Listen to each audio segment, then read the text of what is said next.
The drawing-room of Ashford House hummed with the polite chatter of London's finest ladies, all gathered for the quarterly charitable society meeting. Crystal chandeliers cast a warm glow over silk gowns and elaborate coiffures, while servants glided between clusters of women bearing silver trays laden with tea and delicate pastries. Lady Eugenie Weatherstone had positioned herself in what she considered the most advantageous spot in the entire room, a small settee near the window, partially obscured by an enormous potted fern. From here, she could observe the proceedings without being drawn into tedious conversations about the latest bonnet styles or which gentleman had danced with whom at last week's ball. At 26, Eugenie had perfected the art of social invisibility. Not that she was unattractive, quite the contrary.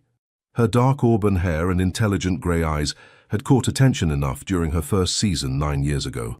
But after her father's investments had gone catastrophically wrong, leaving the Weatherstone family teetering on the edge of financial ruin, suitors had evaporated like morning mist. Pride had prevented her from accepting offers from men who viewed her solely as a pretty ornament, and practicality had kept her from pursuing romantic fantasies when her family needed her dowry money for more pressing matters, like keeping their ancestral home from falling into complete disrepair. She sipped her tea and allowed herself a small smile of satisfaction. This was perfectly pleasant, observing humanity from a safe distance, contributing her required attendance to the charitable cause, and avoiding the pitying glances that inevitably came when unmarried women of a certain age gathered together. "That one," a crisp, aristocratic voice declared from somewhere behind the fern. Eugenie froze, her teacup halfway to her lips. "I beg your pardon, Your Grace," came another voice. "Mrs. Pemberton, if Eugenie wasn't mistaken. That young woman by the window. Who is she?" Eugenie's heart sank as she realized they were discussing her. She considered standing up to announce her presence, but something in the tone of the first voice, imperious, calculating, and utterly confident, kept her seated. "That is Lady Eugenie Weatherstone, Your Grace, Lord Weatherstone's daughter. A perfectly respectable family, though I understand they've had some difficulties in recent years." Difficulties? The aristocratic voice, definitely belonging to someone titled Eugenie noted with growing alarm, sounded intrigued rather than dismissive. "Financial troubles, I'm afraid. Nothing scandalous, mind you. Poor investments. Her father is too trusting by half, but Lady Eugenie is quite proper. She's been out for years, though she never took. Too bookish, some say. Too opinionated, others claim. Personally, I think she simply never found anyone worthy of her notice. Or perhaps no one worthy gave her the attention she deserved," the first voice said thoughtfully. "Tell me, is she desperate to marry?" Eugenie nearly choked on her tea. The audacity. Desperate? I wouldn't say desperate, Your Grace, but she must be aware that her prospects diminish with each passing season. At her age, she cannot afford to be too particular. "Perfect," the voice declared with satisfaction. "Absolutely perfect." Before Eugenie could process this alarming statement, a woman swept around the fern with the force of a small hurricane. She was perhaps 60 years of age, dressed in an exquisite lavender silk gown that screamed both wealth and impeccable taste. Her silver hair was arranged in an elaborate style that must have taken her lady's maid hours to complete, and she wore diamonds that could probably feed a small village for a year. Most notably, she wore an expression of absolute determination. "Lady Eugenie Weatherstone," the woman announced, settling herself onto the settee with the authority of someone accustomed to having her smallest wish obeyed. "I am Winifred Merrow, Dowager Duchess of Silverley, and I have a proposition for you that will sound utterly mad." Eugenie blinked at her, acutely aware that several other ladies had noticed the Dowager Duchess's sudden interest and were now watching their corner with unconcealed curiosity. "Your Grace," Eugenie managed, setting down her teacup before she dropped it. "I'm honored by your attention, but I'm not certain—" "You're unmarried," Winifred interrupted with characteristic bluntness. 26 years old, intelligent, and from what I've observed, entirely too sensible to waste your time with the nonsense these other ladies consider conversation. You also desperately need money, though you're too proud to show it. Am I correct thus far?" Eugenie felt her cheeks flush. "Your Grace, I hardly think—" "Your gloves," Winifred continued, gesturing to Eugenie's hands. "Beautifully made, but you've turned them twice. I can see the faint marks where the original stitching was. Your gown is at least 3 years old, though you've disguised it cleverly with new ribbon. And unless I'm very much mistaken, those are paste pearls at your throat, not the genuine Weatherstone pearls your grandmother was famous for wearing. Your family has sold the real ones, haven't they? The frank assessment, delivered without malice but with absolute certainty, left Eugénie momentarily speechless. She had spent years perfecting her facade of genteel normalcy, and this woman had seen through it in seconds. "I mean no offense," Winifred said more gently, though her eyes remained sharp. "I merely need to ensure you'll understand the value of what I'm about to propose. You see, I have a son." "Congratulations," Eugénie offered weakly. Winifred's lips twitched.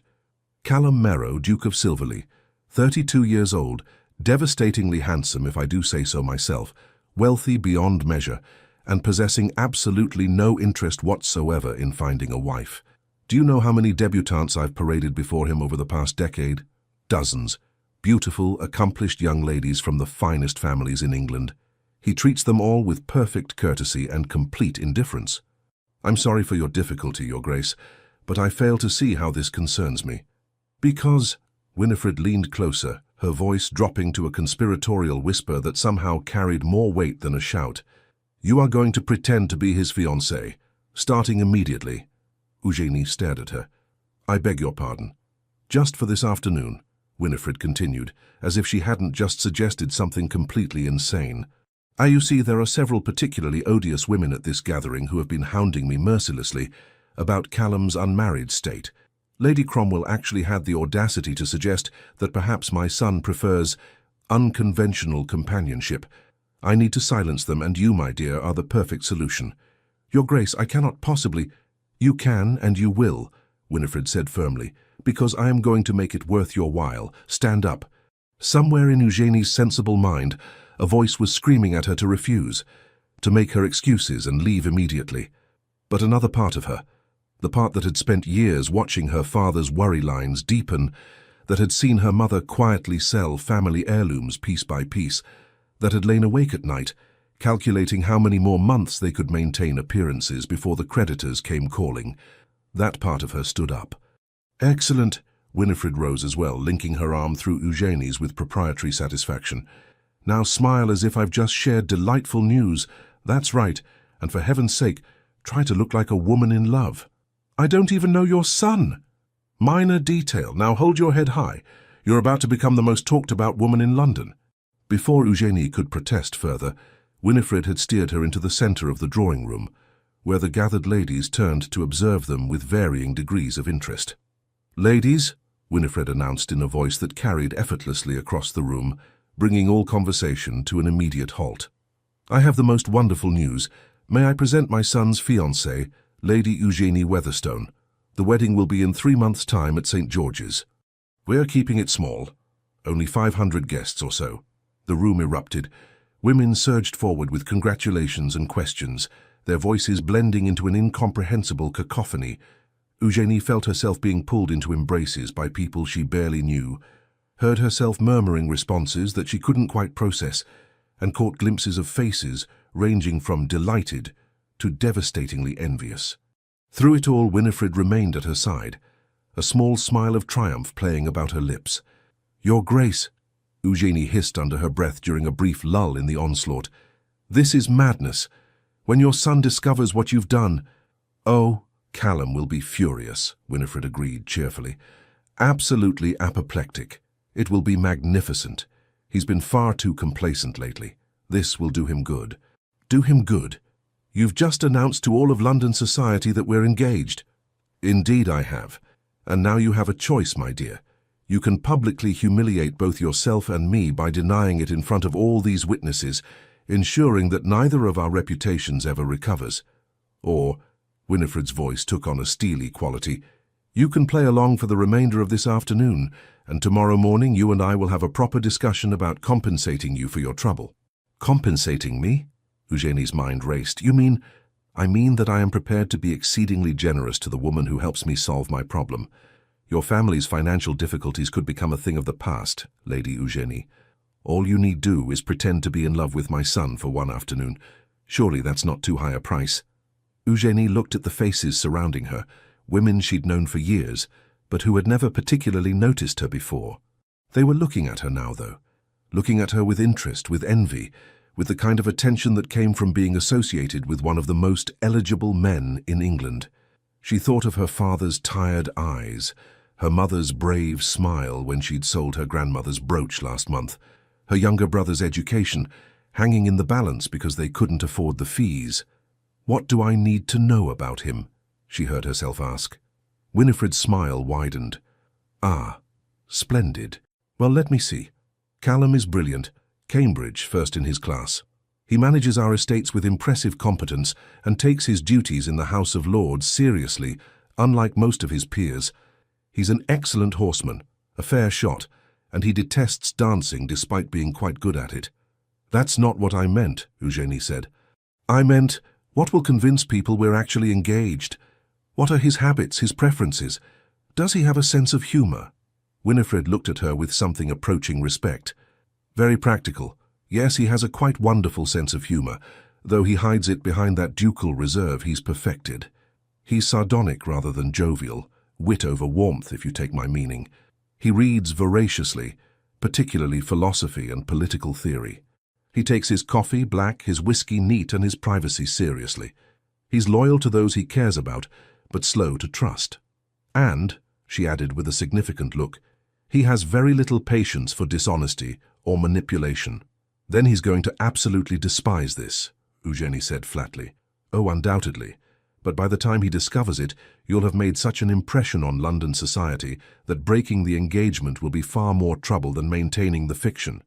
At least for a short while." "A short while?" 3 months should suffice, long enough to satisfy the gossips and get everyone accustomed to the idea that Callum is finally settling down. After that, we can arrange a quiet dissolution of the engagement. Mutual decision, no scandal, everyone parts as friends. And the compensation you mentioned? "We'll discuss specific terms tomorrow," Winifred said, "but I assure you, it will be more than adequate to resolve your family's financial concerns. Shall we say enough to pay off your father's debts and provide a comfortable settlement besides?" Eugenie's breath caught. That kind of money would change everything. Her father could stop selling off pieces of their heritage. Her mother could hold her head high in society again. Her brother could finish his education. All she had to do was pretend to love a man she'd never met for one afternoon, and then, apparently, continue the pretense for 3 months. It was mad. Completely, utterly mad. "Very well," Eugenie said, "but tomorrow morning we discuss terms properly, and if your son wishes to end this charade immediately, I'll support whatever explanation he prefers." "Excellent," Winifred said, "though I doubt Callum will want to end it once he thinks through the implications. He's far too clever for that. Now smile. Lady Cromwell is approaching, and she's the worst gossip in London. Whatever you tell her will be repeated in every drawing room by evening." Lady Cromwell was a formidable woman in puce satin, her expression hovering between congratulation and calculation. "Lady Eugenie, my dear girl, I had no idea you even knew the Duke of Silverley. How delightfully secretive you've been." "The Duke and Lady Eugenie preferred to keep their understanding private," Winifred answered before Eugenie could speak. "Young love, you know. They wanted time to know each other without society's scrutiny." "How romantic."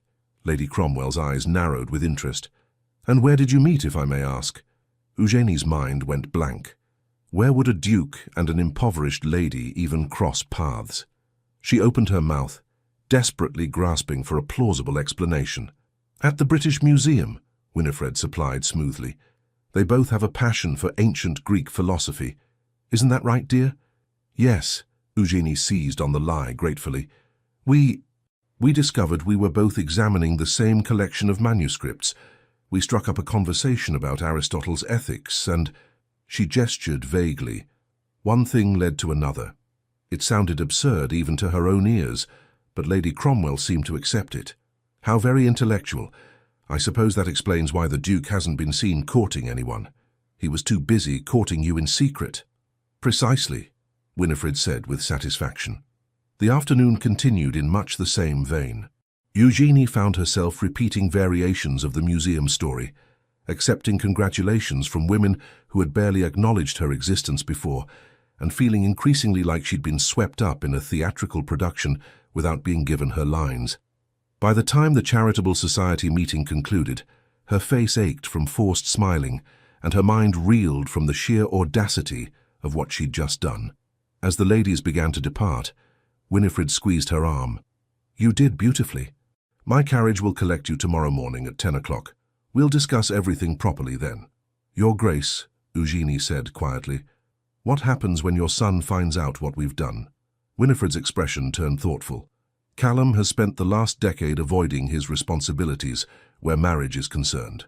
Perhaps this will remind him that a duke has duties beyond managing estates and attending Parliament. Sometimes, my dear, we must be forced into recognizing what we truly need. And what if what he truly needs isn't me? Then we'll have 3 months to discover that, won't we?" Winifred patted her hand. "But I have a feeling you're going to surprise us both. There's more to you than a pretty face and good breeding, Lady Eugenie. I saw it the moment you started asking practical questions instead of swooning over the honor of becoming a duchess. Callum needs someone with intelligence and spine, not another simpering debutante. You might be exactly what he requires." With that cryptic statement, the Dowager Duchess swept away, leaving Eugenie standing in the emptying drawing room, wondering what on earth she had just agreed to. She was supposed to pretend to be the Duke of Silverley's fiancé, a man she had never met, a man who, according to his mother, despised dishonesty and manipulation. This was, without question, the most ridiculous situation she had ever found herself in. And yet, as she made her way home in the Weatherstones' shabby carriage, another reminder of their reduced circumstances, Eugenie couldn't quite suppress a flutter of something that might have been anticipation.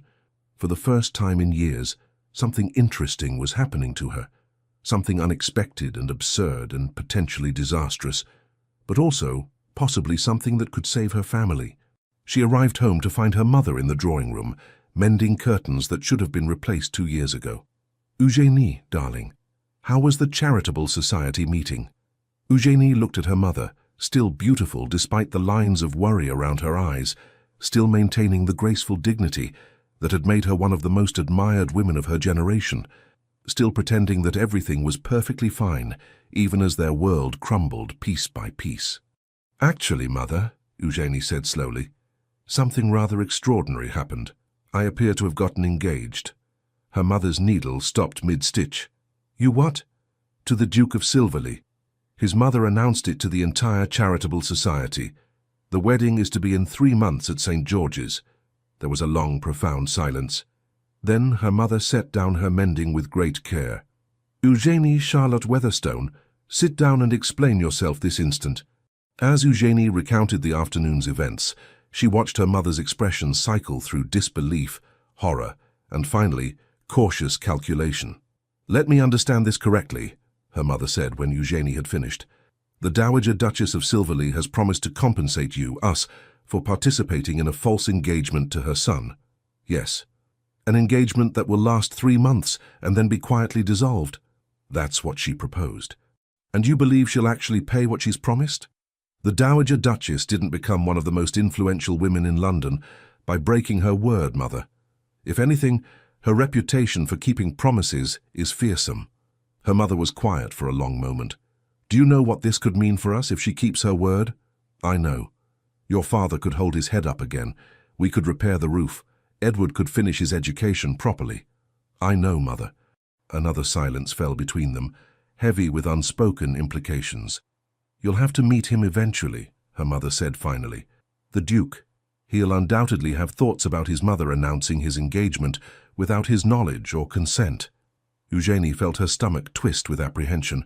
"Yes, I imagine he will." "Is the Dowager Duchess certain he won't simply denounce the engagement immediately? She seems to think he'll be practical about it once he considers the implications. A public scandal would harm his reputation as much as ours." "Perhaps." Her mother picked up her mending again, though her hands trembled slightly. "This is dangerous, Eugenie. If it goes wrong, we'll be no worse off than we are now," Eugenie said firmly. "And if it goes right, we might actually have a future that doesn't involve selling grandmother's things piece by piece." Her mother's eyes filled with tears. "I never wanted this for you. Any of this. I know." Eugenie crossed to her mother's chair and knelt beside it. "But this is our reality. And for once I have a chance to actually do something about it. I'm not going to let pride or fear stop me." Her mother touched her cheek gently. "You're so much braver than I ever was." "I learned from the best," Eugenie said softly. "You've been brave every day, keeping this family together." They sat together in the fading afternoon light, both aware that tomorrow would bring challenges neither of them could fully anticipate. Somewhere across London, in a house Eugenie had never seen, a duke was going about his evening entirely unaware that his life was about to become complicated in ways he couldn't possibly imagine.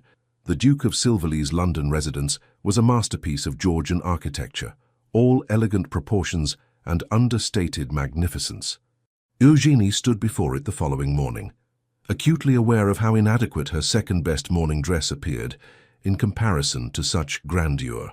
The Dowager Duchess's carriage had collected her precisely at 10 o'clock, and Winifred herself had accompanied her, keeping up a stream of cheerful chatter that did nothing to calm Eugenie's increasingly anxious nerves. "Remember," Winifred said as they approached the front door, "Callum will bluster and rage. Let him. He needs to work through his temper before he can think rationally.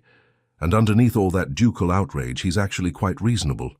"That's reassuring," Eugenie said faintly. "Also, he may say some rather cutting things. Don't take them personally. He has a tongue like a razor when he's angry, but he's never deliberately cruel."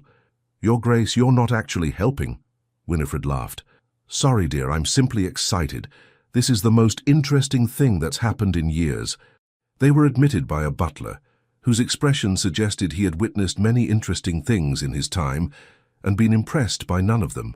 He led them through an entrance hall that made Eugenie's breath catch. Marble floors, soaring ceilings, artwork that belonged in a museum, and into a study that managed to be both magnificent and oddly comfortable. Floor-to-ceiling bookcases lined the walls, filled with leather-bound volumes that actually looked read rather than decorative. A massive desk dominated one end of the room, covered with neat stacks of correspondence and documents. Morning sunlight streamed through tall windows overlooking a private garden, and standing by one of those windows, reading what appeared to be a letter, was the Duke of Silverley. Eugenie's first thought was that Winifred hadn't exaggerated about her son being devastatingly handsome. Callum Merrow was tall and lean, with dark hair that fell across his forehead in a way that suggested he'd been running his hands through it. His profile was all clean lines and aristocratic angles, high cheekbones, strong jaw, straight nose. He wore no coat, just shirt sleeves and a waistcoat, and even in this casual state of dress, he radiated the kind of authority that came from generations of breeding and power. Then he turned, and Eugenie saw his eyes. Grey-green, intelligent, and absolutely furious. "Mother," he said in a voice of deadly calm, "would you care to explain why I've received 14 messages of congratulation this morning regarding an engagement I knew nothing about?" "Good morning, darling," Winifred said brightly. "How wonderful that word has spread so quickly. Eugenie, may I present my son, Callum Merrow, Duke of Silverley. Callum, this is Lady Eugenie Weatherstone, your fiancée." The temperature in the room seemed to drop several degrees. Callum's gaze shifted to Eugenie, and she felt herself being assessed with the same thoroughness his mother had displayed the day before, but with considerably less warmth. "Lady Eugenie," he said with excruciating politeness, "how unfortunate that we're meeting under such creative circumstances." "Your Grace," Eugenie managed, resisting the urge to curtsy. She might be pretending to be engaged to him, but she'd be damned if she'd act intimidated. "I assure you this situation is as unexpected for me as it is for you." One dark eyebrow rose. "Somehow, I doubt that. Most women who claim to be my fiancée generally have at least a passing acquaintance with me first." "Callum, don't be nasty," Winifred said. "Eugenie is doing us a tremendous favor." "A favor?" His voice could have frozen water. "By participating in my mother's deranged scheme to manipulate me into marriage. How charitable." "I'm standing right here," Eugenie said sharply, her own temper stirring, "and I'm perfectly capable of speaking for myself, Your Grace. So perhaps you could direct your anger where it actually belongs, at your mother, rather than taking it out on me." There was a moment of shocked silence. Then, to Eugenie's surprise, Callum's lips twitched. "Backbone? How refreshing." He crossed to his desk and tossed down the letter he'd been holding. "Very well. Since my mother has decided to stage manage my life without consultation, perhaps someone should explain to me exactly what happened yesterday. Winifred settled herself into a chair as if preparing for a pleasant chat. It's quite simple, really.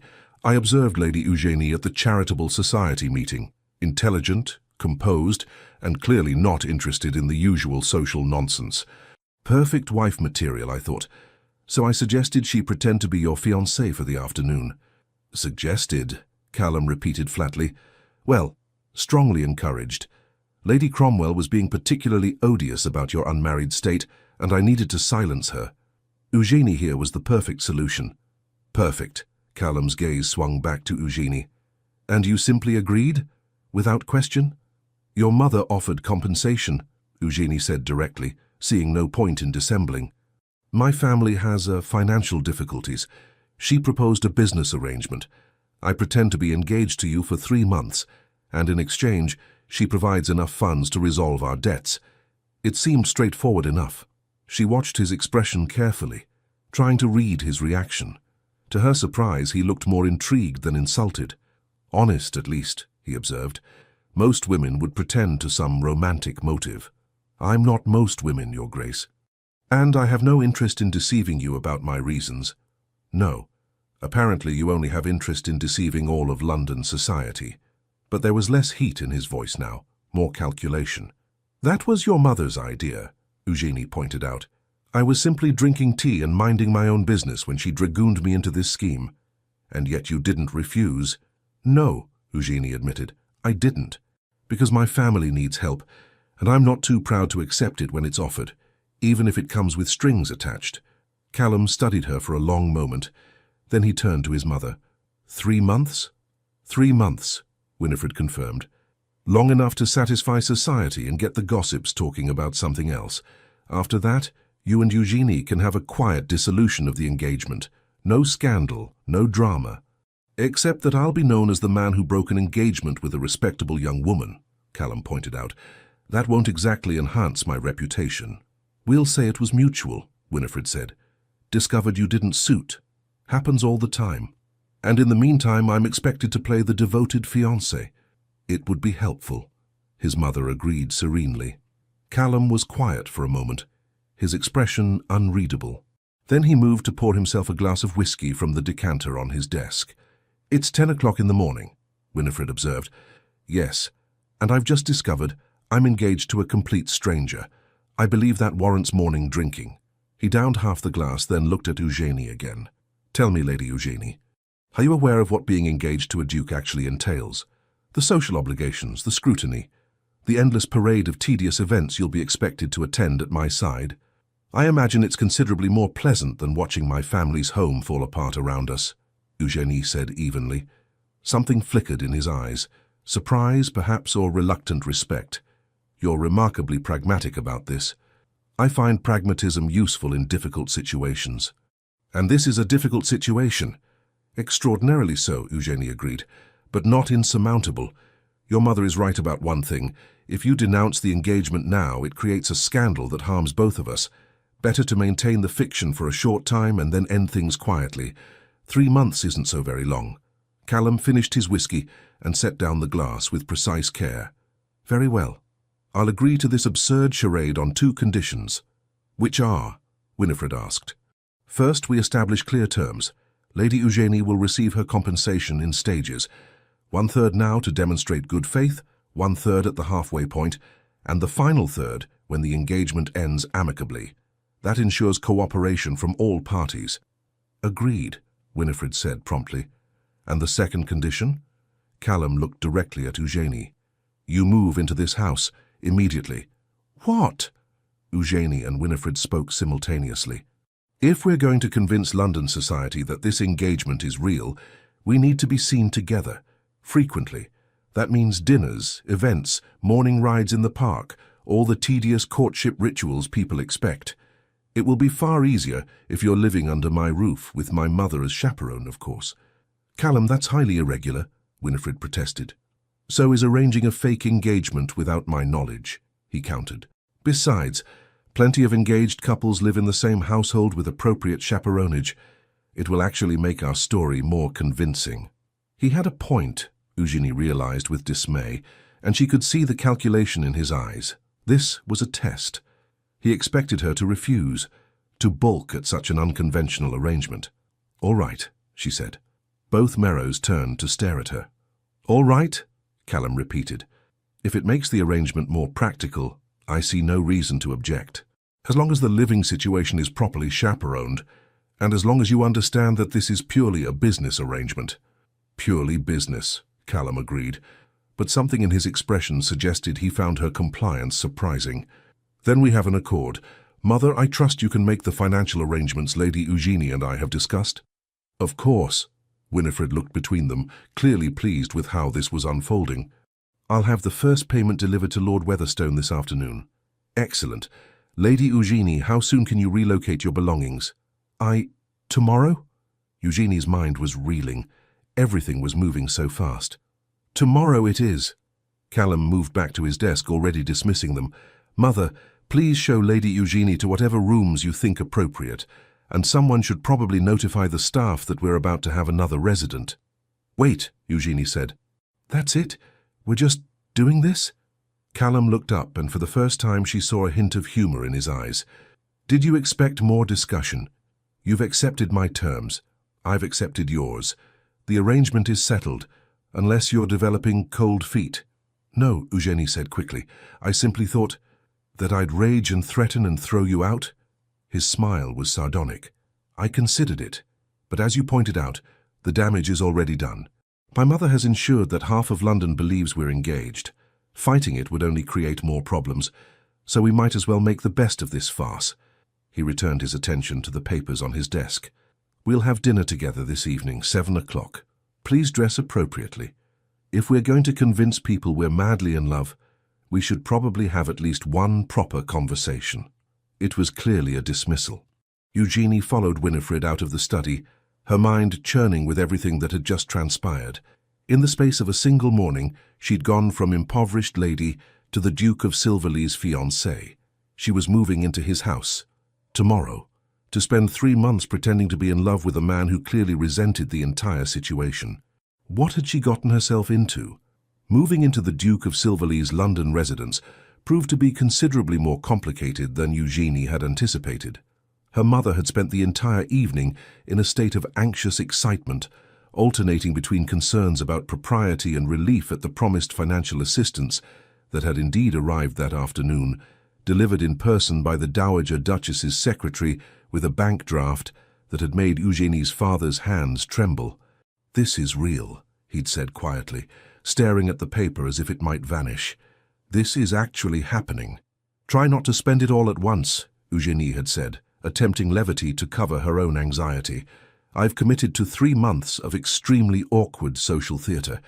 Now, watching her meagre belongings being loaded into the Merrow family carriage, she felt the full weight of what she'd agreed to settle over her like a physical thing. "It's not too late to change your mind," her mother said softly, squeezing her hand. "We could find another way." "There is no other way, Mother. We both know that." Eugenie returned the pressure. 3 months. I can survive 3 months of anything." The Duke's residence was even more imposing by daylight. Eugenie was greeted at the door by Mrs. Thornbury, the housekeeper, a formidable woman in her 50s who radiated competent efficiency and barely concealed skepticism about this entire arrangement. "His Grace has instructed that you be given the Rose Suite," Mrs. Thornbury said, as she led Eugenie through marble corridors. "It's traditionally reserved for family members. The Dowager Duchess will be staying in the adjoining rooms." "How convenient," Eugenie murmured. "Indeed." Mrs. Thornbury's tone suggested she had opinions about this entire situation, but was too professional to voice them. "His Grace takes his breakfast in the morning room at 8 o'clock precisely. Luncheon is informal. Most days he's out managing estate business. Dinner is at 7, formal dress required." They reached a set of double doors that Mrs. Thornbury opened with a flourish. The Rose Suite took Eugenie's breath away. The sitting room was decorated in shades of cream and rose, with elegant furniture that looked both beautiful and comfortable. Through another door, she could see a bedroom with a 4-poster bed draped in silk hangings. It was easily 3 times the size of her bedroom at home. "His Grace's private apartments are in the East Wing," Mrs. Thornbury continued. "He values his privacy greatly." The library is on the ground floor. You're welcome to use it, though His Grace requests that volumes be returned to their proper places. The music room is on the second floor, should you play. And please inform me if you require anything for your comfort. After Mrs. Thornbury departed, Eugénie stood in the center of her new sitting room and tried not to feel overwhelmed. This was temporary, she reminded herself. 3 months of play acting, then back to her real life, hopefully with enough money to ensure that life would be considerably more comfortable. A knock at the door interrupted her thoughts. She opened it to find Winifred, looking delighted. "Settling in?" the Dowager Duchess asked, sweeping past her without waiting for invitation. "Excellent. Now, we need to discuss strategy." Strategy for convincing society that you and Callum are genuinely in love. It won't be easy. My son has never shown interest in anyone before. People will be scrutinizing every interaction. Eugénie sank into one of the chairs. "Wonderful. More pressure. Don't be dramatic, dear. I have complete faith in your abilities." Winifred settled across from her. "Now there's a dinner party at Lady Hathaway's tomorrow evening. Excellent opportunity to be seen together in public. Callum will need to be attentive, holding your chair, fetching refreshments, that sort of thing. And you'll need to look at him as if he's utterly fascinating. That might be challenging, given that he looks at me as if I'm a particularly irritating inconvenience." "Oh, he's simply sulking. He'll come around." Winifred waved a dismissive hand. "Beneath that ducal frost, Callum is actually quite capable of charm. He just rarely bothers with it." "How reassuring. Trust me, dear, my son is many things.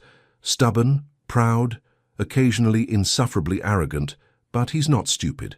He knows this arrangement benefits him as much as you. Once he stops being annoyed about being outmaneuvered, he'll commit properly to the performance." Eugénie hoped she was right. The thought of spending 3 months with a man who resented her presence was exhausting to contemplate. Dinner that evening was precisely as uncomfortable as Eugénie had feared. She'd chosen her best evening gown, emerald silk that had been beautiful 4 years ago and was merely presentable now, and arrived in the formal dining room at exactly 7 o'clock. Callum was already there, dressed impeccably in black evening clothes that made him look like something from a Renaissance painting. Devastatingly handsome and completely unapproachable. He rose when she entered, which was proper, but the gesture felt mechanical rather than courteous. "Lady Eugénie, punctual. I appreciate that in a person. I try not to waste other people's time," she replied, taking the seat the footman held for her, "even when I'm being forced into their company through maternal scheming." His lips twitched. "At least we agree on something." The first course was served, a delicate soup that Eugénie barely tasted. The silence stretched between them, broken only by the quiet clink of silver on china. Finally, Callum spoke. "We should probably establish some ground rules. Beyond moving in with you and pretending to be madly in love. Beyond those, yes." He set down his spoon with precise care. "First, I expect discretion. Whatever happens, or doesn't happen, within these walls stays private. No gossiping with friends, no confiding in family beyond what's necessary." "Agreed." "Second, we'll need to coordinate our schedules. I have obligations that can't be avoided. Parliamentary sessions, estate business, social events that I've already committed to. You'll need to accompany me to at least some of them." "I expected that." "Third," he paused, studying her, "we should probably make an effort to actually know each other. People in love generally have conversations." "What a revolutionary concept," Eugénie said dryly. "Engaged couples talking to each other. Don't be sarcastic. Then don't state the obvious." They glared at each other across the table. Then, unexpectedly, Callum laughed, a genuine sound of amusement that transformed his face entirely. "You're not what I expected," he admitted. "What did you expect? Someone more compliant? Simpering, perhaps? Most women confronted by a duke's displeasure would be apologizing profusely by now. I'm not most women, and I didn't actually do anything wrong. Your mother did. If you want apologies, direct them appropriately." "Fair point." He leaned back in his chair, regarding her with new interest. "Tell me about yourself, Lady Eugénie, beyond the financial difficulties that brought you into this mess." It was the first time he'd asked her anything personal. Eugénie considered how much to reveal. "I'm 26 years old. I had one season 9 years ago that was moderately successful until my father's investments collapsed. I enjoy reading, philosophy mostly, and history. I'm reasonably competent at watercolors, though I have no particular talent. I speak French adequately and Italian poorly. I'm better at mathematics than is considered appropriate for a lady, and I strongly dislike gossip, which has made me rather unpopular in society circles. Philosophy? Callum's interest sharpened. My mother said something about that. What do you read? Currently working through Locke's essays. Before that, Hume. I find epistemology fascinating, the question of what we can truly know versus what we merely believe. Most ladies I've met consider philosophy tedious. Most gentlemen I've met consider ladies tedious, so perhaps we're even. He laughed again, clearly surprised by her response. Touché. And the mathematics. My father taught me when I was young, before he realized it wasn't proper. I've kept studying on my own. There's something satisfying about problems with definite solutions, unlike most of life. Can't argue with that. Callum reached for his wine glass. All right, my turn. I'm 32. Cambridge, as my mother mentioned. I take my seat in the House of Lords seriously.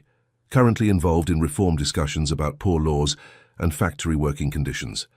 I collect first edition philosophy texts, which probably makes me tedious.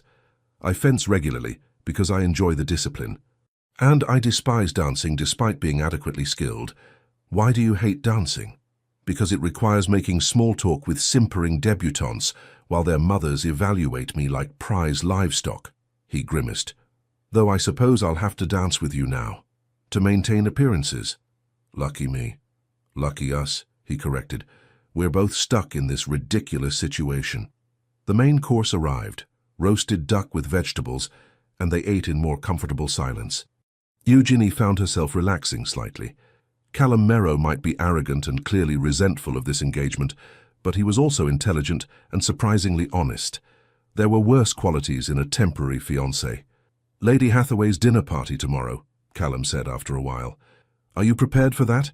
It will be your first proper appearance as my fiancé. As prepared as one can be for public deception. You'll need to stay close to me.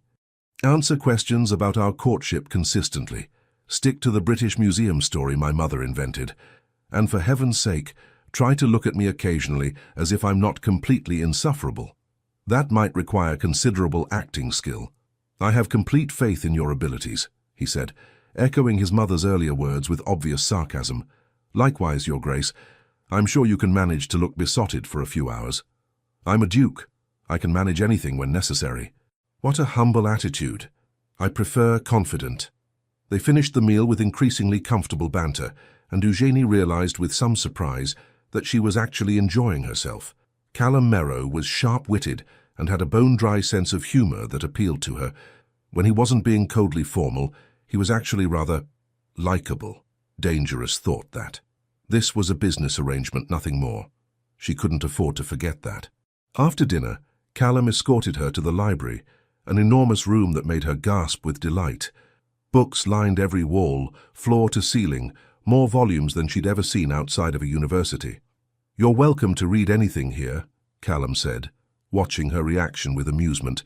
Though I'd appreciate volumes being returned properly, they're organized by subject and author. Of course. Eugenie moved along the shelves, reading titles with growing excitement. You have Aristotle's complete works, and Plato, and is that a first edition of Descartes? It is. He pulled the volume down and handed it to her. Careful with it. But yes, you may borrow it. Their fingers brushed as she took the book, and Eugenie felt an unexpected jolt of awareness. She pulled back quickly, clutching the volume like a shield. Thank you. You're welcome. If he'd noticed her reaction, he gave no sign. I generally spend evenings here when I'm not required elsewhere. Feel free to join me or not, as you prefer. I don't expect us to be constantly in each other's company. That would be exhausting. Agreed. He moved toward the door, then paused. Lady Eugenie, for what it's worth, you're handling this situation with considerably more grace than I expected. I apologize if I was unduly harsh this morning. It was unexpected enough to leave her momentarily speechless. Thank you, Your Grace. Callum, he said, if we're supposed to be engaged, you should probably use my given name, at least in private. Callum, then, and you should call me Eugenie. Very well. Good night, Eugenie. Good night." After he left, she sank into one of the library chairs and released a shaky breath. This was going to be more complicated than she'd anticipated, because against all reason and common sense, she was beginning to like Callum Merrow, and that was absolutely the last thing she needed. Lady Hathaway's dinner party was exactly the sort of glittering social event that Eugenie had avoided for years. The drawing room blazed with candlelight, reflecting off jewels and silk gowns. London's most influential families had gathered, ostensibly for dinner, but really to observe the Duke of Silverley and his mysterious new fiancée. Eugenie could feel their eyes on her the moment she entered on Callum's arm.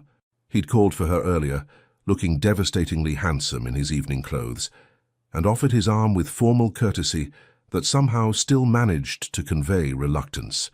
"Remember," he'd murmured as they descended to the carriage, "stay close, smile occasionally, and try not to look like you'd rather be anywhere else. I'll do my best not to embarrass you. I'm more concerned about you being devoured by the social piranhas. They're going to circle the moment we enter." He wasn't wrong. The moment Lady Hathaway finished her effusive greetings, they were surrounded by curious guests, all asking variations of the same questions. "How did you meet? When did you realize you were in love? When is the wedding?" Callum handled it with practiced ease, his hand at the small of Eugenie's back, a gesture that appeared possessive but felt oddly protective. "Lady Eugenie and I discovered we share intellectual interests," he said smoothly. "Everything else followed naturally." "How romantic," Lady Pemberton cooed. "And so unlike you, Your Grace. We'd quite given up hope of you ever settling down. Apparently I simply needed the right motivation." His tone was perfect, warm enough to suggest genuine affection, but not so effusive as to be unbelievable. Eugenie found herself impressed despite herself. Throughout dinner, Callum played his role flawlessly. He held her chair, ensured her wineglass was filled, and engaged her in conversation about philosophy that was actually interesting rather than merely performative. To any observer, they appeared to be a couple genuinely fascinated by each other. "You're quite good at this," Eugenie murmured during a lull in conversation. "Years of practice at social deception," he replied quietly. "Every duke learns early how to appear charming while feeling nothing whatsoever. How exhausting." "Exceedingly." His eyes met hers and something flickered in them, sympathy perhaps. "Though I suspect you understand that. Playing roles for society's benefit." Before she could respond, Lady Cromwell descended on them with her daughter in tow, a pretty blonde girl who looked barely 18 and absolutely miserable. "Your Grace, Lady Eugenie, how delightful to see you both. May I present my daughter, Miss Arabella Cromwell? Bella, dear, say hello to the Duke." Arabella curtsied prettily but with visible reluctance. "Your Grace, Miss Cromwell." Callum's courtesy was impeccable, but Eugenie noticed his slight withdrawal, the way he'd positioned himself closer to her, as if using their engagement as a shield. "Bella has been so looking forward to this season," Lady Cromwell continued obliviously. "Though, of course, now that Your Grace is engaged," she trailed off meaningfully. "Mother," Arabella hissed, clearly mortified. Eugenie felt a surge of sympathy for the girl. "Miss Cromwell, that's a lovely gown. The color suits you beautifully." Arabella's expression brightened. "Thank you, Lady Eugenie. I chose it myself. Mother wanted me in white, but I insisted on the blue." "Quite right, white is so insipid." They chatted for a few moments about fashion, and Eugenie noticed Callum watching her with an expression she couldn't quite read. When Lady Cromwell finally dragged her daughter away to meet other potential suitors, he leaned closer. "That was kind of you." She looked uncomfortable. "I remember what it was like being paraded around like livestock. Hence your sympathy for my earlier complaint about dancing." "Precisely." The evening continued in much the same vein. Eugenie found herself actually enjoying parts of it, particularly when she and Callum managed to find a quiet corner and discuss the political reform bill he was working on. He was passionate about improving conditions for factory workers, and his arguments were well-reasoned and compelling.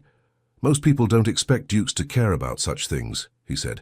"They assume we're all too busy enjoying our privilege to notice suffering. But you're not." "No.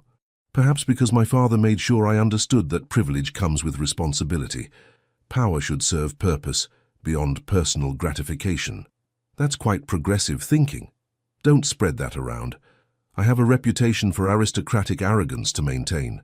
She laughed, and he smiled, a genuine expression that transformed his usually stern features. For a moment it was easy to forget this was all pretense. As the evening wound down and they prepared to leave, Lady Hathaway pulled Eugénie aside. "My dear, I must say, I've never seen the Duke look at anyone the way he looks at you. You've quite captured his attention." Eugénie manufactured an appropriate blush. "He's very special. Indeed. And you seem perfect for each other. Intelligent conversation, shared interests, much better than some simpering debutante who'd bore him within a week." In the carriage ride home, Callum was quiet, staring out the window at the dark London streets. "You did well tonight," he said finally. "Very convincing. As did you." "Yes, almost too convincing." He turned to look at her, his expression unreadable in the dim light. "We need to be careful, Eugénie." "Careful of what?" "Of forgetting this isn't real. It would be easy to get confused, to start believing our own performance." Her heart gave an odd thump. "I'm not confused." "Good. Neither am I, just establishing clarity."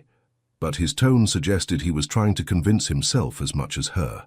When they arrived home, Callum escorted her to her suite with formal courtesy. "Good night, Eugénie." "Good night, Callum." She closed the door and leaned against it, her mind whirling. He was right to be concerned. Tonight had felt disturbingly natural. The conversations, the shared humor, the way they'd moved together through the social minefield. It would be very easy indeed to forget this was temporary, to start imagining that the warmth in his eyes was real rather than performed. She couldn't afford that kind of foolishness. In 3 months, this engagement would end. Callum would return to his ducal life, and she would return to hers, hopefully with enough money to secure her family's future. That was the agreement. That was reality. Everything else was just acting, even if it was starting to feel like something more. The next 6 weeks passed in a blur of social engagements, afternoon teas, and increasingly comfortable domesticity that Eugénie found both pleasant and deeply unsettling. She and Callum had fallen into a routine. Breakfasts were companionable affairs where they discussed the day's papers and planned their social calendar. Afternoons often found them in separate pursuits, Callum managing a state business or attending Parliament, Eugénie reading in the library or accompanying Winifred on charitable calls. Evenings varied between social obligations and quiet hours in the library, where they'd sit in separate chairs reading but somehow still together. It was all terrifyingly domestic. "You realize people are starting to believe this," Winifred observed one afternoon as she and Eugénie took tea in the drawing room. "The engagement, I mean. Even the skeptics are convinced." "Isn't that the point?" Eugénie poured tea with practiced grace, still marveling at the quality of the china, Sèvres porcelain that probably cost more than her family's annual income. "Yes, but—" Winifred studied her with those sharp eyes. "How are you finding the arrangement? Honestly." "It's fine." "Fine. What a passionate endorsement." Eugénie set down the teapot with more force than necessary. "What do you want me to say, Your Grace? That I'm enjoying playing house with your son? That I've forgotten this is temporary?" "Have you forgotten?" "No." But even as she said it, Eugénie felt the lie of it. Because somewhere in the last 6 weeks, something had shifted. It had started small. Callum remembering she preferred her tea with lemon rather than milk. Him pulling down books he thought she'd enjoy without being asked. The way he'd positioned himself between her and an obnoxiously persistent Lord Ashford at Lady Morrison's ball, his hand at her waist possessive and protective. Then there were the conversations. Long, meandering discussions about everything from philosophy to politics, to whether the new gas lighting being installed throughout London was progress or madness. He listened to her opinions as if they mattered, challenged her thinking without dismissing her, and seemed genuinely interested in her perspective. She'd caught herself watching him when he wasn't looking, the way he ran his hand through his hair when frustrated with a particular passage in a book, the rare smile that transformed his stern features, the competent grace with which he moved through both ballrooms and his own study. And then there was last week, when he'd found her crying in the library.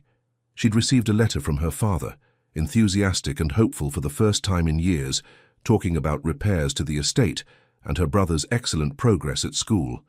The relief of it, combined with the guilty knowledge that this was all built on deception, had overwhelmed her. Callum had walked in, taken one look at her tear-stained face, and without a word, pulled her into his arms. She'd cried against his shoulder while he held her, one hand stroking her hair, murmuring nonsense comfort. When she'd finally calmed enough to explain, he'd said simply, "You're saving your family. That's nothing to feel guilty about." "I'm lying to everyone." "We're lying to everyone," he'd corrected. "This was my choice too. Don't carry that burden alone." The memory of his arms around her, the solid warmth of him, the unexpected gentleness, it haunted her. "Eugenie?" Winifred's voice pulled her back to the present. "Where did you go just now? Nowhere important?" Winifred looked skeptical.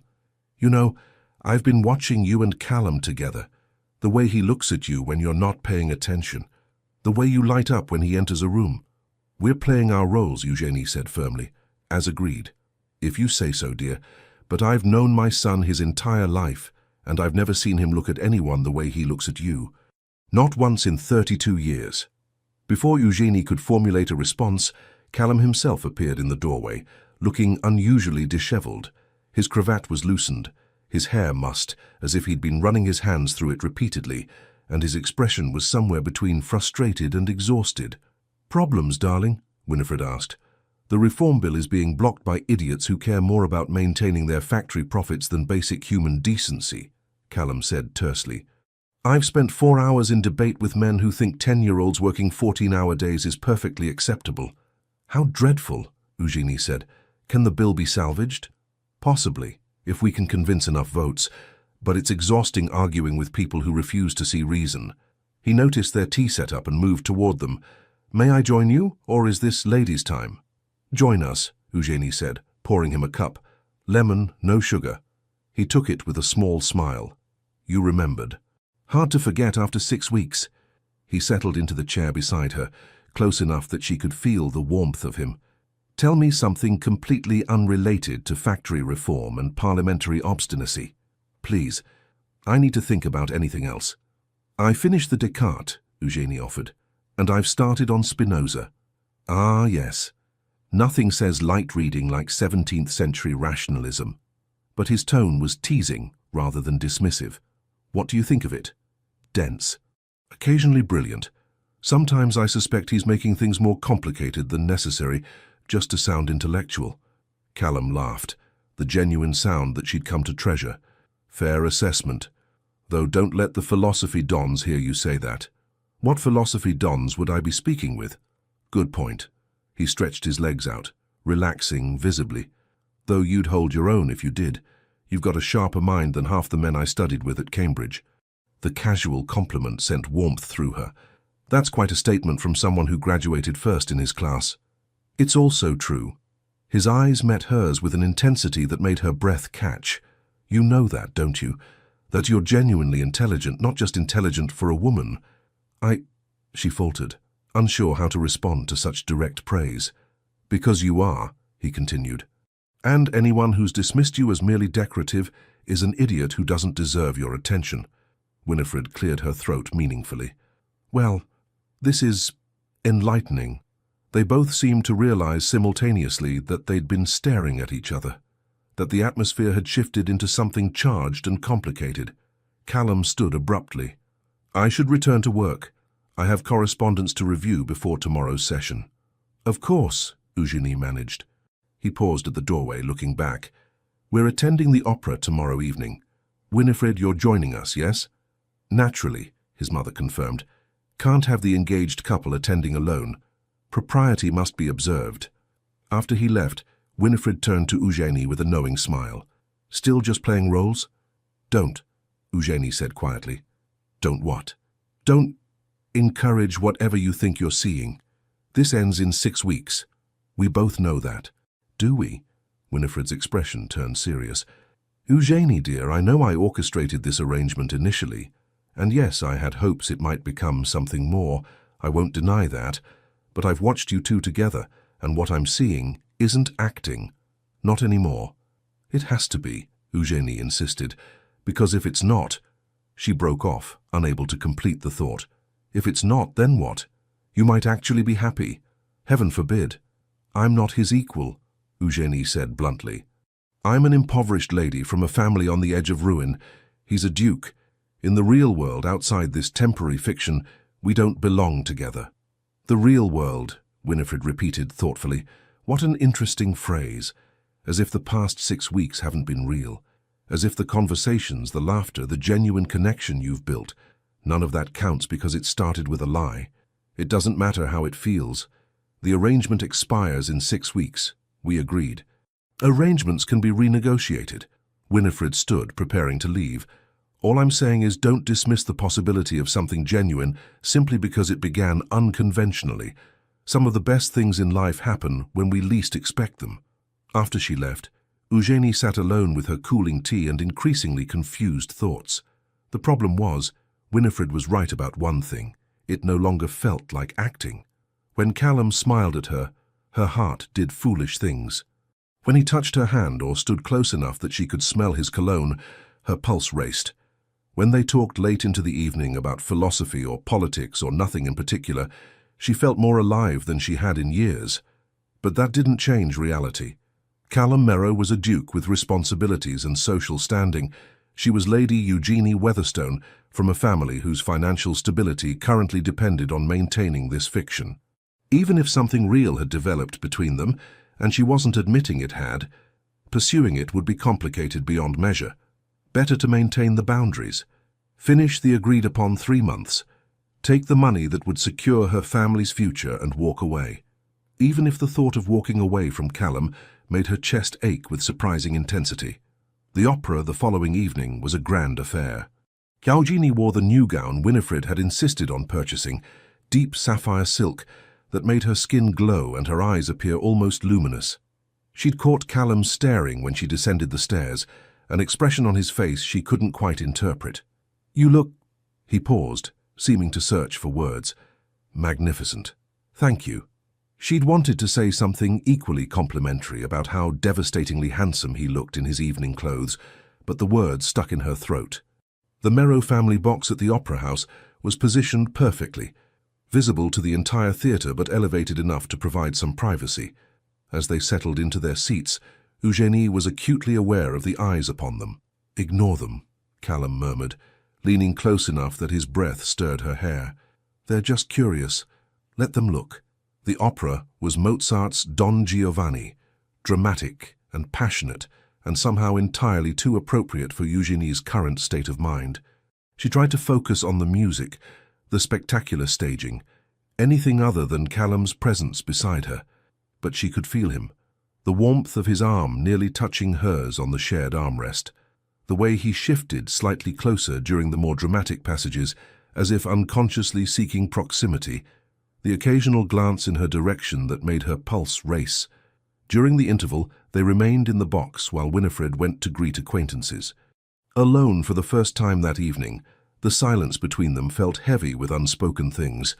"Are you enjoying the performance?" Callum asked finally. "Very much. Mozart was a genius." "Agreed, though Don Giovanni himself is rather insufferable. Completely. A rake and a scoundrel. Yet somehow compelling," Callum observed. "That's the genius of it, making us fascinated by someone who should be purely despicable. I prefer to find compelling people who are actually worth my attention." He turned to look at her fully, something intense in his eyes. "And have you found anyone compelling?" The question hung between them, loaded with meaning. Eugénie felt her heart hammering. Perhaps, he repeated softly. "Not a definitive answer. I'm not certain definitive answers are wise in my current situation." "No? I suppose they're not." He looked like he wanted to say more, but Winifred returned with several acquaintances in tow, and the moment dissolved. The second half of the opera passed in a blur. Eugénie couldn't focus on the stage. She was too aware of Callum beside her, of the tension thrumming between them, of the impossible situation they'd created. In the carriage ride home, Winifred maintained a steady stream of chatter about who had been at the opera and what they'd been wearing, but Eugénie barely heard her. She stared out the window at the London streets passing by, trying to sort through her tangled emotions. When they arrived home, Callum walked her to her suite as had become their custom. But tonight he didn't simply wish her good night and leave. Instead, he stood in her doorway, looking conflicted. "Eugenie, I need to—" He trailed off, running a hand through his hair in that familiar gesture of frustration. "Need to what?" "I need to be honest with you about something. This situation, this arrangement, it's become complicated," she finished for him. "Yes." He looked relieved that she understood. "Significantly complicated, because somewhere in the last 6 weeks I've stopped pretending." Her breath caught. "Callum." "No, let me finish." He stepped closer, his voice low and urgent. "I know this started as a farce, a business arrangement to solve our respective problems, but it's not that anymore, not for me. And I don't think it is for you either." "It doesn't matter what it is," Eugenie said, even as her heart raced. "We made an agreement. 3 months, then we part ways. Agreements can be changed." "To what?" "You're a duke.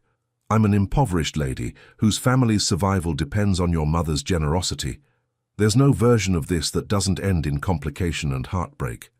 "Unless we make it real," he said quietly. The words hung in the air between them, impossibly tempting. "You don't mean that," Eugenie managed.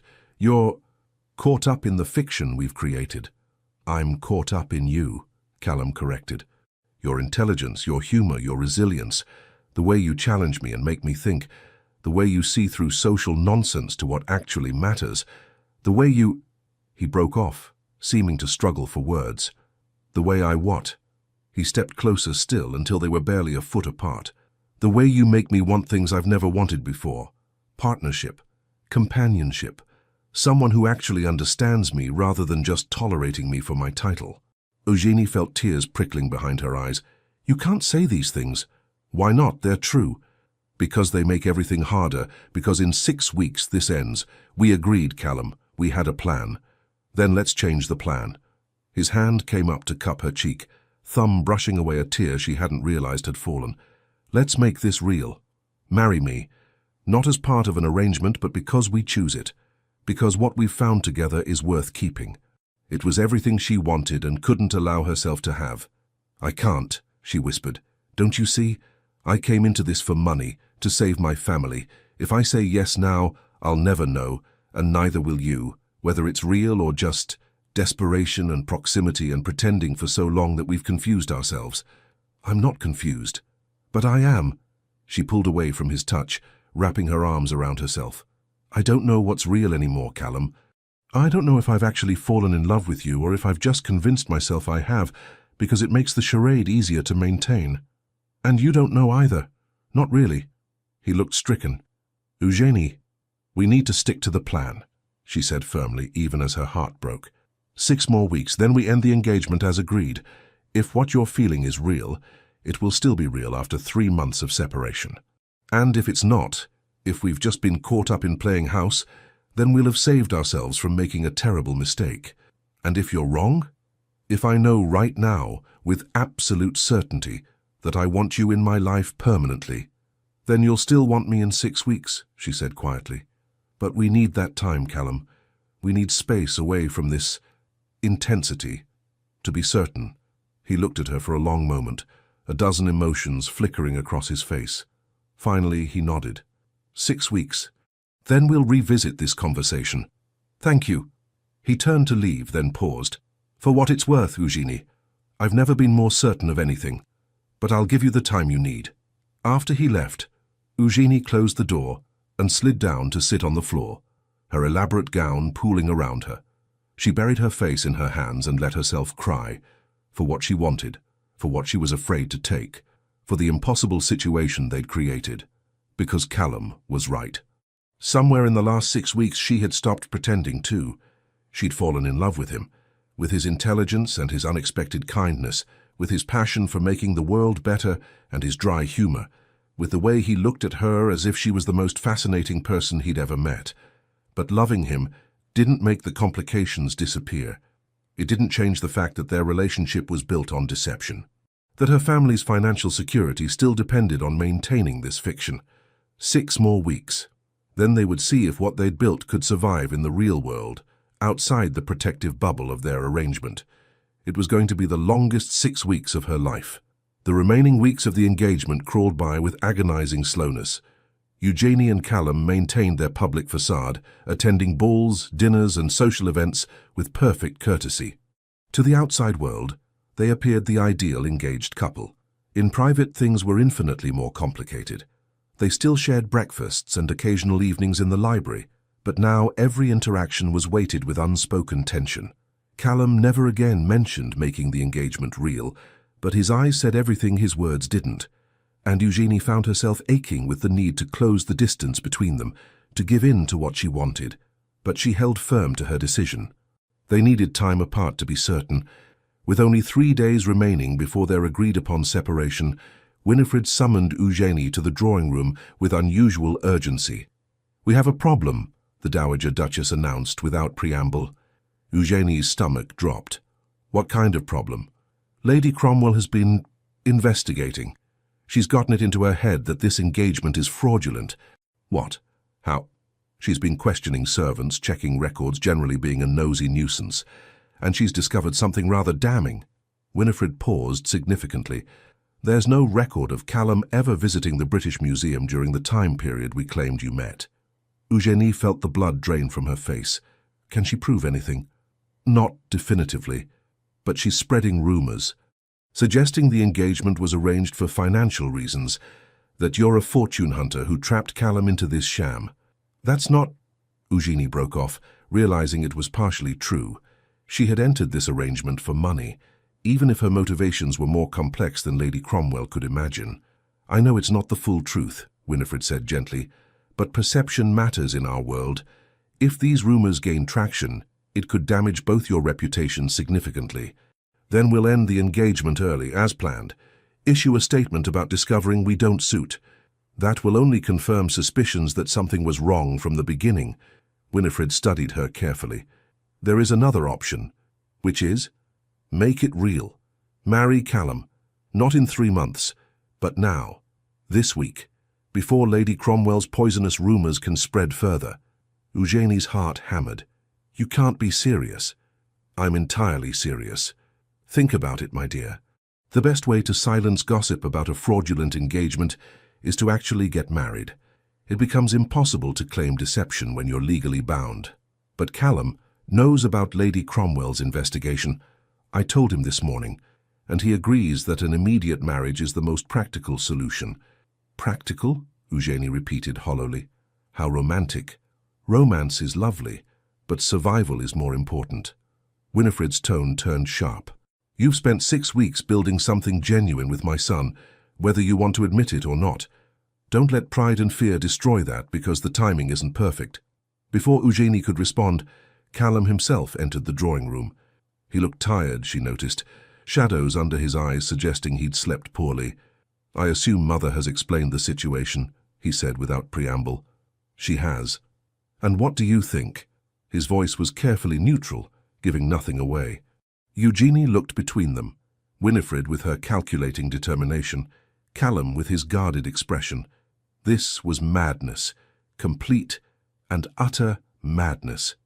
"I think," she said slowly, "that I need to speak with Callum, alone." Winifred took the hint, sweeping out with a knowing smile. Once they were alone, Callum moved to the window, staring out at the garden. "You don't have to do this." "Do what?" "Marry me to salvage the situation. I won't force you into anything, Eugenie. If you want to end this now, face the scandal, I'll support whatever you decide. And your reputation? Will survive. I'm a duke. I have certain privileges when it comes to weathering gossip." He turned to face her. "But yours might not recover. An impoverished lady accused of trapping a duke into a false engagement. Society won't be kind. I'm aware. So the question is—" He moved closer, his expression intense. "What do you want? Not what's practical or sensible. What do you actually want?"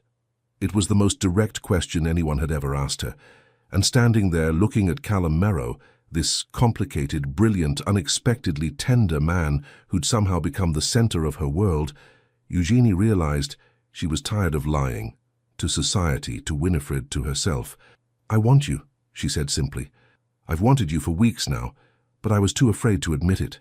Afraid it wasn't real, that I was fooling myself. That you only felt obligated because of the arrangement. His expression softened. You're never going to be rid of me now, you realize. Not after admitting that. Is that a threat, Your Grace? A promise, Lady Eugenie. He closed the remaining distance between them. So let me be equally direct. I love you, not because of any arrangement or convenience, not because we've been playing house and it's comfortable, but because you challenge me and fascinate me and make me laugh when I least expect it, because you're brilliant and kind and stronger than you give yourself credit for, because when I imagine my future, you're in every part of it. Tears spilled down Eugenie's cheeks. You can't possibly... I can and I do. He cupped her face in both hands, thumbs brushing away tears. I know this started as a farce. I know it's complicated and unconventional, and possibly the most impractical foundation for a marriage in the history of the aristocracy. But I've never been more certain of anything. We barely know each other. We've spent 6 weeks having conversations deeper than most married couples manage in a lifetime. I know how you take your tea, and what makes you laugh, and that you chew your lip when you're thinking hard about something. I know you're terrible at embroidery, but excellent at mathematics. I know you cry at poetry, but stay stoic through tragedy. I know... He broke off, searching her face. I know you're afraid, and I understand that. But don't let fear stop you from taking something that could make us both happy. Eugenie reached up to cover his hands with hers. If we do this, if we actually get married, it has to be real. No more pretending, no more arrangements. Just us, building something genuine. That's all I've wanted since that night at the opera, Callum admitted. Possibly before, though I was too stubborn to acknowledge it. And your mother, her manipulations. We'll be politely but firmly discouraged from interfering in our marriage, he said. I love her dearly, but she's meddled quite enough for one lifetime. Eugenie laughed through her tears. She means well. She's a menace, a well-intentioned menace, but still. His expression turned serious. So is that a yes? Will you marry me, for real this time? I need you to understand something first. Eugenie took a shaky breath. My family's financial situation is still precarious. Even with your mother's assistance, we're not secure long-term. If I marry you, there will always be people who say I did it for money and position, that I trapped you with your mother's help. Let them say it. I don't care. You might, eventually, when it becomes tiresome defending your choice of wife. Eugenie. He said her name with exasperation and affection in equal measure. I'm a duke who cares about factory reform and workers' rights. I've been called a radical sympathizer, a traitor to my class, and considerably worse. One more controversy isn't going to devastate me, especially when that controversy comes with the benefit of being married to the most interesting woman I've ever met. You're sure? Absolutely certain. He pulled her closer until they were barely an inch apart. So stop trying to talk me out of this and give me an answer. Looking up at him, at the man who'd been her fake fiancé and had somehow become something infinitely more important, Eugenie felt the last of her resistance crumble. Yes, she whispered. Yes, I'll marry you. For real this time. The kiss was inevitable. Callum's lips met hers with a gentleness that contrasted with the intensity of the moment, and Eugenie felt herself melting into him. This wasn't the chaste kiss they'd performed for society at various events. This was real and raw and desperately honest. When they finally broke apart, both slightly breathless, Callum rested his forehead against hers. We're doing this. We're completely mad. Undoubtedly. He grinned, that rare, transformative smile that made her heart skip. But at least we're mad together. A discreet cough from the doorway made them spring apart. Winifred stood there, looking insufferably pleased with herself. I take it you've reached a decision. We're getting married, Callum said, his arm sliding around Eugenie's waist. This week, as you suggested. But Mother, his tone turned serious. This is where your involvement in our relationship ends. You've had your fun playing matchmaker. Now let us actually live our lives without interference. Of course, darling, Winifred said with suspicious sweetness. Though I do hope I'm still invited to the wedding. You're invited, Eugenie assured her. But Callum's right. This is our marriage, our choice. We're grateful for your creative intervention, but say no more. Winifred waved a hand. I understand perfectly. I'll simply enjoy my grandchildren when they arrive and resist all urges to meddle further. Grandchildren, Callum muttered. We're not even married yet. Details, darling. Now, shall we discuss wedding arrangements? 3 days isn't much time. The wedding took place on a crisp autumn morning at St. George's Church, with considerably fewer than 500 guests. They'd kept it intimate, immediate family, a handful of close friends, and notably absent were Lady Cromwell and her poisonous gossip. Eugenie wore a cream silk gown that Winifred had commissioned, simple but elegant. As she walked down the aisle on her father's arm, she caught sight of Callum waiting at the altar. He looked nervous, she realized with amusement. The confident Duke of Silverley was actually fidgeting with his cravat. When she reached him, he leaned close enough to whisper, "You look beautiful and I'm terrified." "So am I," she whispered back. "Good. At least we're equally terrified." The ceremony passed in a blur. Eugenie heard herself making vows that no longer felt like a performance. When Callum slid the ring onto her finger, a beautiful sapphire that matched the gown she'd worn to the opera, his hand trembled slightly. "I, Callum Edmund Merrow, take thee, Eugenie Charlotte Weatherstone." The words hung in the air, weighted with meaning. This was real, this was happening. When the vicar pronounced them married and Callum kissed her, Eugenie felt something inside her finally settle. All the fear and doubt and worry about whether this was right, it dissolved in the certainty that yes, this was exactly where she belonged. The wedding breakfast afterward was a joyous affair. Eugenie's parents seemed younger than they had in years, her father actually laughing at something Winifred said. Her brother Edward, home from school for the occasion, declared Callum rather decent for a duke, which everyone agreed was high praise from a 16-year-old. As the afternoon wore on, Callum pulled Eugenie aside into a quiet corridor. "How are you feeling, Your Grace?" It took her a moment to realize he meant the title. She was the Duchess of Silverley now. Strange, overwhelmed, happy. Good. Those are all appropriate reactions. He pulled her closer, his arms encircling her waist. "I have something for you." "Another gift?" "You've already been too generous. This one's different." He produced a folded paper from his jacket. "Open it." Eugenie unfolded the document, scanning the contents. Her breath caught. It was a trust deed, establishing a permanent income for her family, managed independently of their marriage. More than enough to maintain their estate comfortably and provide for her brother's education and future.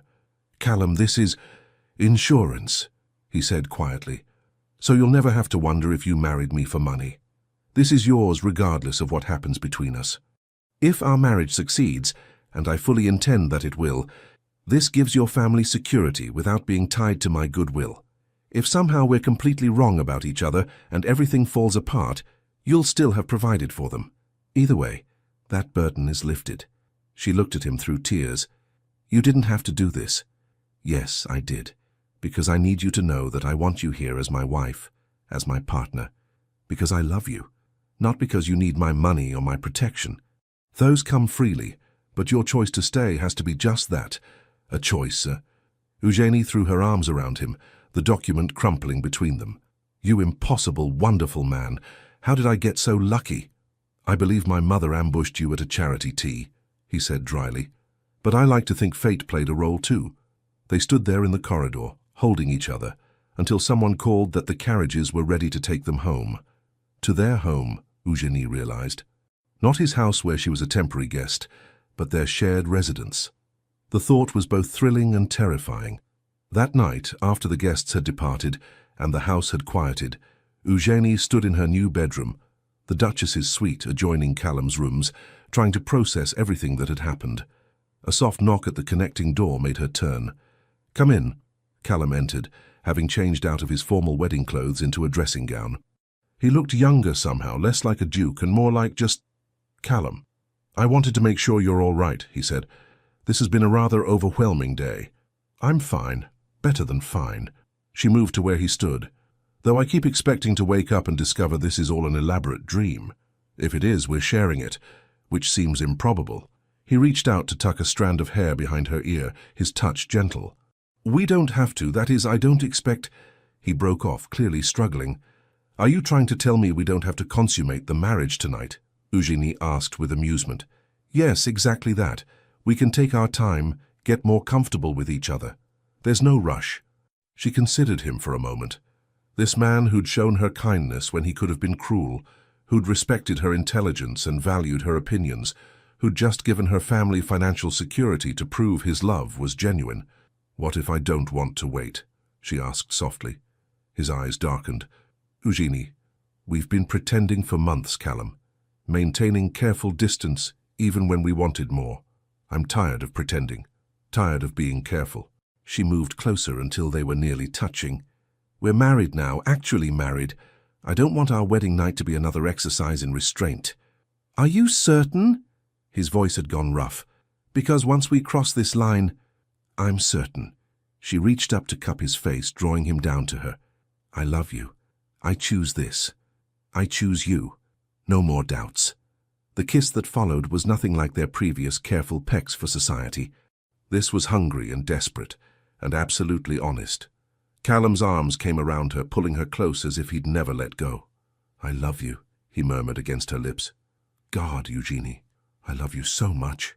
She pulled back just enough to smile at him. "Then perhaps you should show me." What followed was tender and sometimes awkward. They were both nervous, despite everything, but also profoundly right. Every touch felt like a discovery, every kiss a promise.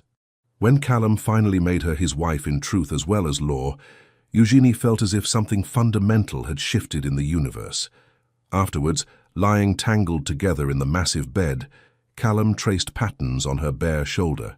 "So," he said eventually, "shall we discuss how we're going to navigate married life? Establish some ground rules? Ground rules for marriage? How romantic? I prefer practical." But he was smiling. "Though I suppose rule one should be honesty. We started this with lies. Let's make sure we continue with truth." "Agreed, what else?" "We face society together. Whatever gossip Lady Cromwell spreads, whatever complications arise from our unconventional beginning, we present a united front." "Of course. And," he hesitated, "we try, genuinely try to make this work. Not because of arrangements or obligations, but because we've chosen each other." "Callum," she turned to face him fully, "I meant my vows today. I'm not going anywhere. You're stuck with me for the rest of your life." "Stuck with you," he repeated with satisfaction. "I can live with that." They fell asleep wrapped around each other, and for the first time in months, Eugenie felt completely at peace. 5 years later, the nursery at Silverley Manor was in absolute chaos. Eugenie stood in the doorway, watching her husband attempt to wrangle their 3-year-old son, Thomas, while simultaneously preventing their 1-year-old daughter, Catherine, from eating the building blocks. "No, Thomas, we don't throw toys at Papa's head, even if it's tempting," Callum was saying with admirable patience. "And Catherine, darling, blocks are for building, not dining. We've discussed this." Catherine responded by shoving another block toward her mouth with determination. "Need assistance?" Eugenie asked with amusement. Callum looked up, his hair completely disheveled and his cravat nowhere to be seen. "Your children are menaces. They're only my children when they're misbehaving. When they're good, they're yours." "They're never good," Callum said, but his tone was fond. He scooped up Catherine before she could succeed in eating the block. "Though I suppose they are rather wonderful menaces." Thomas chose that moment to launch himself at Eugenie, who caught him with practiced ease. "Mama, Papa says we can go to the village if we promise to behave." "Did he now?" "I'm already regretting it," Callum admitted, "but they've been cooped up inside all week due to rain. They need to run wild somewhere that isn't my study." "Your study that they're banned from after the Great Ink incident?" "We don't speak of the Great Ink incident." Eugenie laughed, pressing a kiss to Thomas's dark hair so like his father's. "All right, village it is, but actual good behavior, Thomas, not your interpretation of good behavior." An hour later, they were walking through the village, Catherine perched on Callum's shoulders, and Thomas running ahead under strict instructions to stay where they could see him. "You know," Eugenie said, linking her arm through Callum's free one, "sometimes I still can't believe this is our life. Having you regrets about marrying me to escape scandal?" "Not even slightly, though that seems like it happened to different people now." "It did, in a way." Callum smiled at her. "We're not the same people we were 5 years ago." He was right, Eugenie reflected. She'd gained confidence, taken on charitable work focused on education for working-class children, and even published a philosophical treatise under a pseudonym that had been rather well received. Callum had successfully championed his factory reforms, served on several parliamentary committees, and generally proved that dukes could care about more than hunting and gambling. And together, they'd built something real, a marriage based on genuine affection and respect, despite its ridiculous beginning. "Mama, Mama, look!" Thomas was pointing at a posting board in the village square. "What does it say?" Eugenie moved closer to read the announcement. Her eyes widened. "It says Lady Cromwell has been requested to leave the county by the local magistrate." "Truly?" Callum looked delighted. "Whatever for?" "Apparently she's been spreading malicious gossip about too many families, and someone finally had enough." Eugenie couldn't suppress a smile. "The woman who tried to destroy our reputation has herself been destroyed by her own poisonous tongue. Karma is real," Callum observed with satisfaction, "though I can't say I'm surprised." She made enemies of everyone. They continued their walk, the children happily chasing each other around the village green, while Eugenie and Callum watched from a nearby bench. "Do you ever miss it?" Callum asked suddenly. "Your old life before all this?" Eugenie considered the question seriously. Did she miss being Lady Eugenie Weatherstone, impoverished and invisible? The quiet loneliness of being overlooked by society? "Not even a little," she said honestly. "I have everything I never knew I wanted. Purpose, partnership, a family, you." "Good," he pulled her closer, "because I'm rather attached to keeping you around." "Rather attached? What passionate language, Your Grace. Would you prefer if I wrote you poetry? Serenaded you publicly?" "God, no, I prefer you exactly as you are. Pragmatic, occasionally insufferable, and mine." He kissed her temple. "Yours. Always yours." Thomas chose that moment to tumble spectacularly, scraping his knee and immediately wailing. Eugenie hurried over while Callum dealt with Catherine, who decided this was an excellent time to try climbing a tree. Later, back at home with the children finally settled for their nap, Eugenie and Callum found themselves in the library, still their favorite room, still where they spent their quiet evenings together. "We should visit your parents this weekend," Callum said, reviewing correspondence. "Your father wants to show me something about the new drainage system." "He's so proud of that drainage system," Eugenie said with affection. Since the financial stability Callum had provided, her father had thrown himself into improving the estate. He's become quite the expert on agricultural management. "Good, he seems happy." "He is. They both are." She looked at Callum over the top of her book. "Thank you for that." "For what?" "For giving my family security. For never making them feel like they're charity cases. For treating them with respect even when it would have been easy to be condescending." "Their family," Callum said simply. "Your family is my family. Besides, your father's actually fascinating to talk to, once he's not worried about money constantly." Eugenie set down her book and moved to sit beside him. "Have I mentioned lately that I love you?"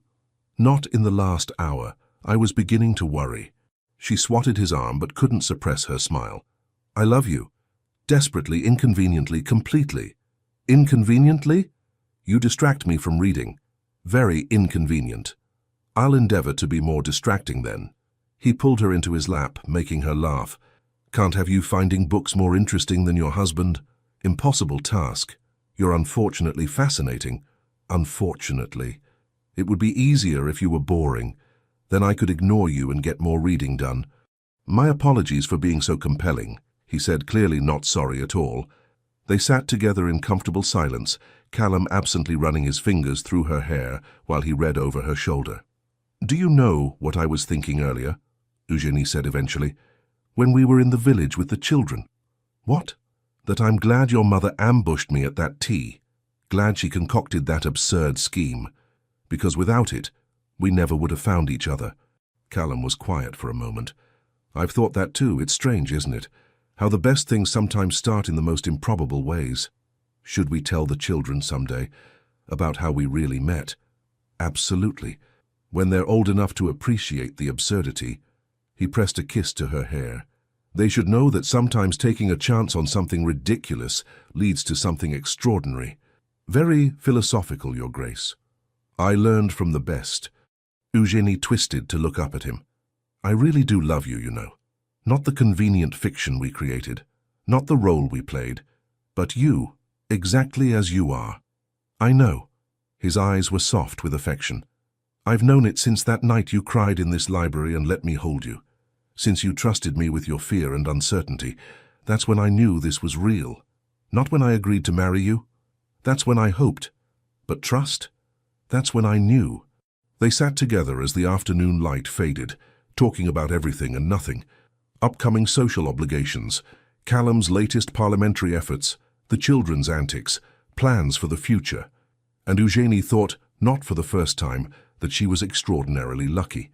Not because she'd married a duke, though that certainly had its advantages, but because she'd married this particular man. Someone who challenged and supported her, who made her laugh and made her think, who'd given her a partnership she'd never dreamed possible. Their story had started with a lie whispered at a tea party. It had become a truth worth fighting for, and she wouldn't change a single ridiculous, improbable moment of it. The end. Thank you so much for staying with us until the very end of this whirlwind romance. If this story made you laugh, cry, or believe in love all over again, please show your support by liking, commenting, subscribing, and sharing it with fellow lovers of historical tales. It means the world to us and keeps our little storytelling corner alive and thriving. Stay tuned. Another emotional story is waiting for you at the end of this video. Click, listen, and let your heart be swept away once more. From the bottom of our hearts, thank you for being here. The Legends of the Fall team.